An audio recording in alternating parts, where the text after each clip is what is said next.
नमस्कार, मेरा नाम है ओम प्रकाश यादव और आप देख रहे हैं वॉइस ऑफ रिपब्लिक। 2024 में जो बिहार में 4 सीटों पर उपचुनाव हुए, उसके परिणाम आपके सामने हैं। चारों सीट पर एनडीए गठबंधन ने जीत हासिल की है, यानी उनके विपक्ष में खड़े हुए 2 प्रमुख राजनीतिक दल, या यूँ कहें कि एक गठबंधन और एक दल, इंडिया गठबंधन और जन सुराज, ये चारों सीट पर हार गई। कई एक न्यूज़ चैनल, यूट्यूब मंचों पर जनसुराज को लेकर के बहुत तरह की बातें हो रही हैं कि यह पार्टी फ्लाई करने से पहले ही फ्लॉप कर गई। तो आइए इस पर थोड़ी विवेचना करते हैं और आंकड़ों से समझने का प्रयास करते हैं कि क्या जो लोग ये दावा कर रहे हैं कि जनसुराज को एक सीरीज से खारिज कर दिया जाएगा 2025 के आम चुनाव में, विधानसभा के चुनाव में, उसमें कितना दम है और आरजेडी के लिए यह क्या संकेत है। पहले थोड़ा चुनाव के आंकड़ों पर नजर डाल लीजिए। रामगढ़ में त्रिकोणीय मुकाबला था, आरजेडी, बीजेपी, जनसुराज और बसपा में। जनसुराज वहां बिल्कुल टक्कर में नहीं थी, तो त्रिकोणीय मुकाबला इसलिए मैं कह रहा हूं कि बीजेपी, आरजेडी और बसपा में। वहां पर आरजेडी को 21.28%, अजीत सिंह जगदानंद जी के पुत्र हैं, वो चुनाव लड़ रहे थे। बीजेपी को 36.99 यानी 37% वोट आया, अशोक कुमार सिंह ये विजयी हुए। बसपा के जो उम्मीदवार थे, इनके पिता पहले आरजेडी से ही एमएलए थे, सतीश कुमार यादव जी, इनको 36.18 यानी बहुत कम मार्जिन से 36.99 ये बीजेपी को और 36.18% बसपा के कैंडिडेट को आया। और जनसुराज ने यहाँ बिल्कुल बहुत खराब इसकी स्थिति रही, 3.87%, सुशील कुमार सिंह या सुशील कुमार कुशवाहा। इमामगंज में आरजेडी को 28.96%, हम यानी एनडीए के कैंडिडेट दीपा मांझी, दीपा कुमारी लिखती हैं, ये मांझी जी की पुत्र बधू हैं, इनको 32.59 और जनसुराज को यहाँ ठीक ठाक वोट मिला, 22.63%। जितेंद्र पासवान जी कोई ग्रामीण डॉक्टर है। तेरारी में बहुत बुरी हाल हुई जनसुराज की। यहाँ पर माले को, यहाँ पर वोटिंग परसेंटेज बहुत अच्छा था, इसलिए माले को 42.14%, बीजेपी को सुनील पांडे के पुत्र खड़ा हुए थे 48.7% और जनसुराज पार्टी को 3.8, मतलब 3.8 रामगढ़ में भी 3.8 यहाँ तरारी में। बेलागंज में आरजेडी को 32.03, विश्वनाथ सिंह ये सुरेंद्र यादव के सुपुत्र हैं, और जदयू की मनोरमा देवी, इनको 45.23 और जनसुराज पार्टी को 10.66% वोट मिले। इस प्रकार एवरेज अगर आप निकालिएगा तो आरजेडी को 27.42% और भाजपा चूंकि 2 सीट पर लड़ी तो इनका प्रतिशत थोड़ा बढ़ गया 42% और जनसुराज को 10% के आसपास वोट मिले।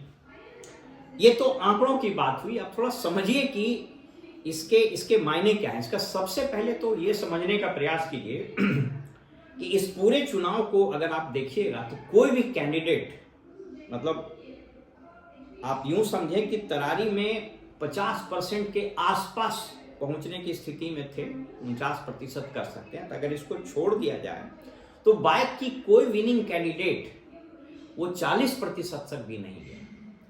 ये इसके मायने हैं, मैं इसको आगे क्लियर करूंगा। दूसरा कि अगर राष्ट्रीय जनता दल के पूरे परफॉर्मेंस को देखें, इनके पूरे राजनीतिक इतिहास को, तो मैं 1995 से आपको बता देता हूँ। 1995 में ये जनता दल के नाम से था, तो उस समय इनको 34.50 यानी 34.5% वोट मिला 1995 के विधानसभा चुनाव में। 2000 में आरजेडी को 31.28, 2005 में 25.10, 2010 में 27.31, 2015 में 18.8 और 2020 में आरजेडी को 23.5, यानी 22 से 27% के बीच में आरजेडी का वोट परसेंटेज घूमता रहता है। इसका सीधा मतलब इसको आप यूं समझें कि आरजेडी के लिए 2025 में जनसुराज एक बहुत बड़ा खतरा के रूप में देखा जा रहा है। आप यूं समझें कि तेजस्वी ने जो एक्सपेरिमेंट किया था A to Z और माई बाप के समीकरण का, वो अपेरेंटली फेल होता हुआ दिख रहा है बिहार में।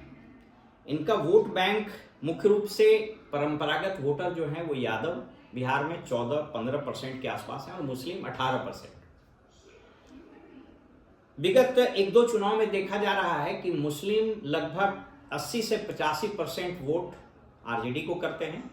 तो इसका मतलब आप मान लीजिए कि लगभग 16%, 15% के आसपास, और यादव लगभग 75 से 80% ये भी करते हैं, 75% तो इसको आप 12% मान लीजिए। तो 12 और 16 28%।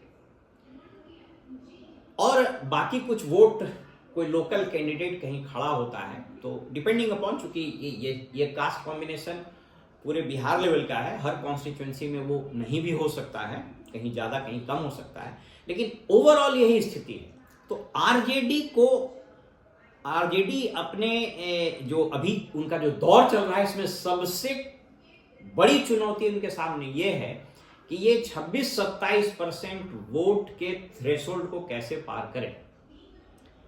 2025 का जो चुनाव है, उस चुनाव में जो भी गठबंधन कम से कम 35 से 36, आप देख लीजिए 1995 में जब 34.5% वोट जनता दल को आया था, तो जबरदस्त बहुमत के साथ सरकार बनी थी। यानी बिहार में अगर किसी दल को या किसी गठबंधन को सरकार बनानी है, तो उसको कम से कम 35-36% वोट लाना पड़ेगा, जो आरजेडी के लिए बहुत मुश्किल भरा काम। इनके लाख प्रयास के बावजूद और एमवाई गठबंधन के अच्छे वोट देने के बावजूद, और कहीं कहीं लोकल कुछ फैक्टर्स होता है, किसी जाति को आपने खड़ा कर दिया तो उस जाति के उम्मीदवार के नाम पर कुछ वोट पड़ जाए, तो लेकिन मोटे तौर पर यह आरजेडी अभी तक यही संघर्ष कर रही है। समस्या अब यह है कि इस बार के चुनाव में जनसुराज ने मुस्लिमों के आबादी को बहुत हद तक प्रभावित कर दिया, जो बेलागंज और बाकी जगहों पर भी, इमामगंज वगैरह में भी जो सूचनाएं प्राप्त हो रही है। क्योंकि बाई इलेक्शन में लोगों का मूड बड़ा डिफरेंट रहता है, लोगों को लगता है कि सरकार की सेहत से इसका कोई खास फर्क नहीं पड़ रहा है, लेकिन जो लोग जनसुराज को एक सिरे से खारिज करें, उनको यह समझना पड़ेगा कि मात्र 1 महीने की पार्टी अगर 10% ले आ रही है वोट, तो ये खतरे की घंटी है। दूसरा कारण ये हो सकता है कि जिन इलाकों में ये चुनाव हुए, उन इलाकों में जनसुराज की पदयात्रा नहीं हुई थी, चुनाव में समय भी बहुत कम था, तो वोटर का आउटरीच या इस पार्टी का आउटरीच वोटर्स के पास उतना हद तक नहीं हो पाया। या तीसरा यह भी हो सकता है कि जनसुराज जिन मुद्दों को उठा रही है, बच्चों की शिक्षा, पलायन, गरीबी, बदहाली, इन चीज़ों को उठा रही है, तो शायद ये जनता को नहीं समझ में आ रहा हो।